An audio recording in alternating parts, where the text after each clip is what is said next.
I'm going to hide behind the lectern here as well.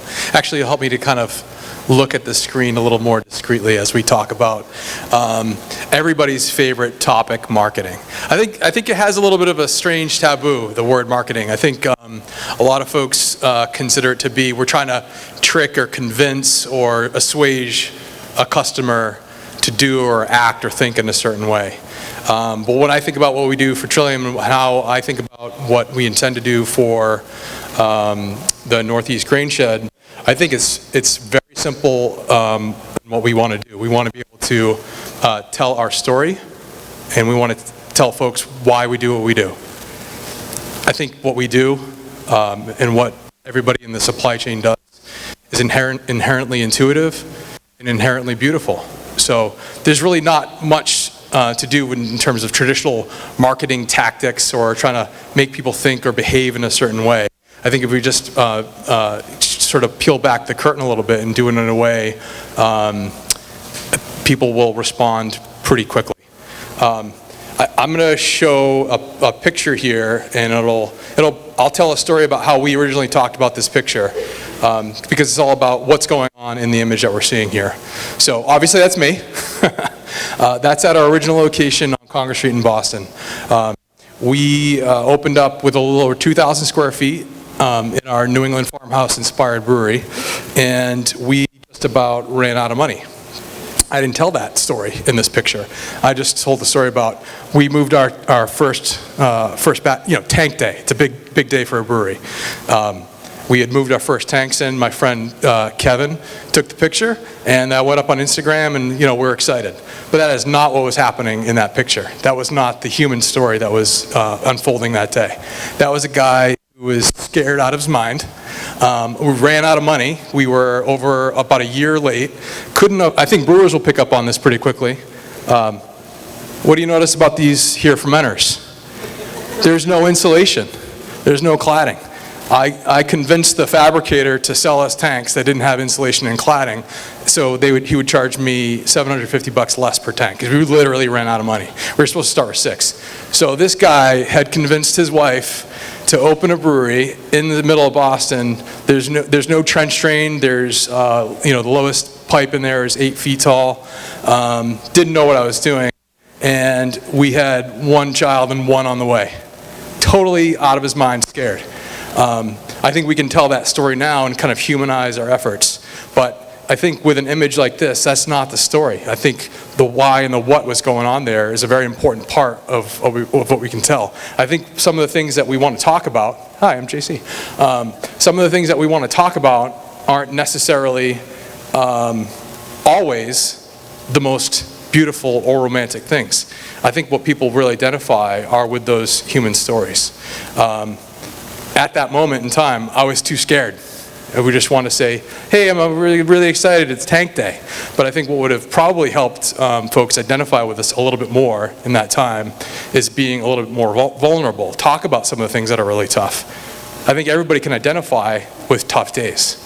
So we're going to go through a little bit about what those messages and those stories and those human elements can be, and why I think it's important for all of us to think about how we talk about our stories, and ultimately how we can aggregate those stories and amplify them through the Northeast Grainshed in a way to help not only strengthen the supply chain and each other, but I've found more through telling personal stories directly to folks I know and trust, but maybe be a little bit more vulnerable, and to have people identify with the struggles that we do go through that make the wins and the celebrations and the romance of what we do achieve that much more meaningful. So lots of folks here today. I think this room is I'm going to embarrass Andrea right now. I think this room is a reflection on the community that she has really to work on for so long.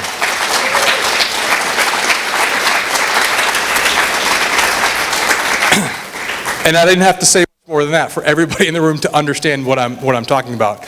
She has been in probably the most passionate, cross-disciplined person I know across the whole supply chain, and she inspires and identifies with that passion, with what all of us are doing together. So thank you, Andrea, for everything that you do in making today possible, and for making this room completely filled with everybody across the supply chain. It's not going to be possible for us what people want to do unless all of us are kind of linking arms together in that way. So how are we going to achieve that? If we can't just keep piling more stuff onto Instagram and expect people to understand what we are doing, how we are linking arms together. So we need to have some organization and some strategy around this. Some of those things you start to see play out. So we've put out our first press release to start to let some of the media know that what we're doing and what we intend to do. Today is the first annual symposium. After we've got a few beverages in you later, we're going to start to collect some pledges, and they range in all different scales and sizes of what those pledges mean. They're not, we're not asking to write a check or sign in blood or anything like that, but it's really just a mechanism to start to think about some of the ideas that you've come away from today about what can I do in a not super onerous way, in a way that I identify with, in a way that is intuitive with my own reasons for why I do what I do, and how that can contribute, but mostly so that we can take that information back, again, aggregate it and help communicate and amplify that out to a broader audience. Some administrative stuff that we need to do, we really do need to define an annual budget. How are we going to be organized? What that structure look like? What does it mean to be a member? What are the goals associated with that? It's a lot to do within just the rest of this quarter, but I think we're up for it. Later on this year, we're going to support the members that have made pledges. We're going to help connect farmer to brewer and create moments and possibilities for those things to happen. We're going to build a part of the web portal will have a membership resource center. I started to talk to this gentleman in the front row. Everybody wants to find out this information because we're sitting in a room where if we only could share half of the information that each of us had, we'd be able to make that next step. We'd be able to find the small scale seed drill and combine that I wish I could start. I could just get started. And breaking through that inertia is kind of how we got to where we are today. So having those resources in a very centralized, accessible way is a big part of what the Grainshed can do for its members. This was a little bit of a curveball that we got with the MIC Ultra Gold campaign that we saw. We saw Barry talk about, but I think it also represents a potential incredible opportunity. There's going to be many, many, many millions of eyeballs that see that commercial, probably not once. And there's, the Super Bowl commercial chatter is pretty renowned. So, is there a way for us to take that message and have that context shared in a way that is more meaningful to the local Northeast Grainshed? So that's an active discussion. If you've got thoughts about that, please let us know. Define a social media schedule. So my facilities director always says, hope is not a plan. So obviously we're talking about preventative maintenance on equipment, but if you hope something is going to happen, that probably means it's not going to happen because you're not planning for it to happen. So if we're going to have successful content in a regular stream of social media, which is how most people are going to be consuming information about what we do, we've got to have a schedule, we've got to have a strategy, we've got to have a plan. So we're going to define that in the second quarter. Even later this year, I think it makes sense that in order to capitalize on the energy and the passion and the vision of folks within this room and the momentum that we're going to build up with membership and some of the social media efforts that's gone on here, we're all going to be traveling out again next year. We're all going to be setting up. Why don't we have a portion of that where we invite some of our customers and kind of broaden that audience and have a direct conversation with folks in a way that's not necessarily as possible when they only have an interaction through social media. Again, continue to support the pledges that you're going to be making, not just today, but over the course of the year. We're going to announce where the festival and symposium is going to occur. We do want to rotate through the Northeast region, not only just come into the greater Boston area, but visit different parts. So again, going into different regions within the Northeast is going to help deepen our relationship with our customers and each other. I think what's a good opportunity and something that we see often in the beer world, when you've got folks that are already traveling around, why don't you schedule some additional events around it, smaller, more intimate gatherings where you can have a little bit more one-on-one time with each other and customers as well. None of this really does work though if we don't have a clear and organized ask and participate. So in order to have that critical mass, we're going to need to have a critical mass of members. So we're going to probably ask the members to look to your right and look to your left and, ask your friends to participate. There's tons of brewers that I know do not use any local grain at all. So if I can convince a third of them or a quarter of them, that will have a huge impact. And then maybe they'll get interested in the snowball will start rolling down the hill. The pledges part. Andrea made this cool word splash, which kind of captured a whole bunch of ideas, and really it comes down to thinking about all the different ways that we've already heard today, making either it's a percent commitment, or like Jason said, it's £1 million per year. It's even just talking about it more. Noah's saying, we make a beer with 96% local ingredient, and they never talk about it. So it's helping them with that message is something that the Grainshed can do. Going to visit a farm. Well, I don't even know where my local grain is grown. Well, talk to your maltster, and they will certainly help facilitate a visit. And having your team educated, particularly your front of house crew, on who the farmer is, what their personal story is going to help connect the dots for the customers and probably the farm as well. The farmers want to know where their ingredient is going. Why do people enjoy it?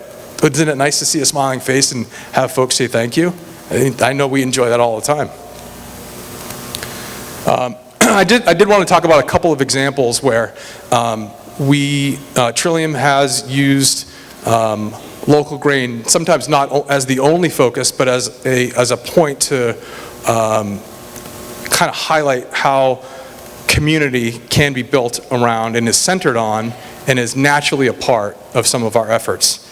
So, Andrea, I don't know if you remember this. This was something that Valley Malt donated grain to around a fundraising event around the Boston Marathon bombing. So, shortly after, we got together with the Public House, a spot in Brookline, Beer Advocate, and Valley Malt to, make a beer that everybody just feels so motivated to do something, and for us, the local community was hurting really bad, and everybody is really motivated to do something to try to help victims in a scenario like that. So intuitively, I asked Andrea if Andrea equals community, Valley Malt equals community to me. And of course she said yes, and we made the beer and raised a bunch of money for that. But there's other broader examples as well. So Trillium was invited to participate in a pretty large collaboration effort. Every year Sierra Nevada makes Beer Camp for America. It's really sort of the pinnacle of the collaborative spirit within the brewing industry. I couldn't believe we were invited. It was incredible. So we made a beer in collaboration with, of course, Sierra Nevada, Dogfish Head, Stouts Brewing, Lawson's, and another brewery that's no longer independent. So as we were talking about the style of beer that we were going to make, I always come back to, well, it's a special beer, it should mean something. This is a regional group. It should include local ingredient. I was actually emailing Andrea furiously, hey, I love Danko Rye. Can we use Danko in a rye pale ale that we're going to make as part of this Sierra Nevada collab? And she emails back, well, how much? And I said, well, it's 10% of a 1,600 barrel batch. And quick math says that's about 8,000 to 10,000 pounds of grain. And inside of a day or so, we had gotten commitment from Andrea and Sierra Nevada to pay, it was probably, 2 to 3x what they normally would pay for grain. But in the spirit of collaboration, we all made that happen. That was a really fun, cool thing. Sam Calagione's from Massachusetts as well. So I think we got a whole bunch of support around that. And then most recently, you saw the One Mighty Mill folks present a little earlier today.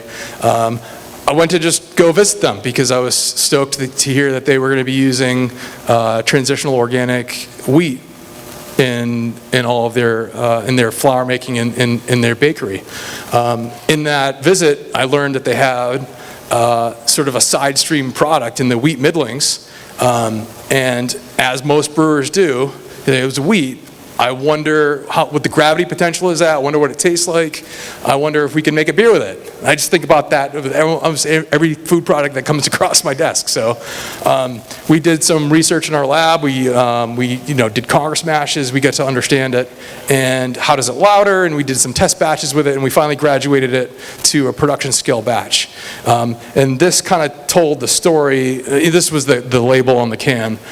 This told the story about what it was, what it is at that time, and then One Mighty Mill was going to take the spent grain from that beer and dry it and include it in the dough and some pretzels that they would also make. So I think this kind of cool use and reuse and reimagining and recycling, and it really just encapsulated to us this local supply chain that is a unique thing, and where it gets energy behind it, and it can actually have value propagate through the system. And it's also a fun, energizing story to tell.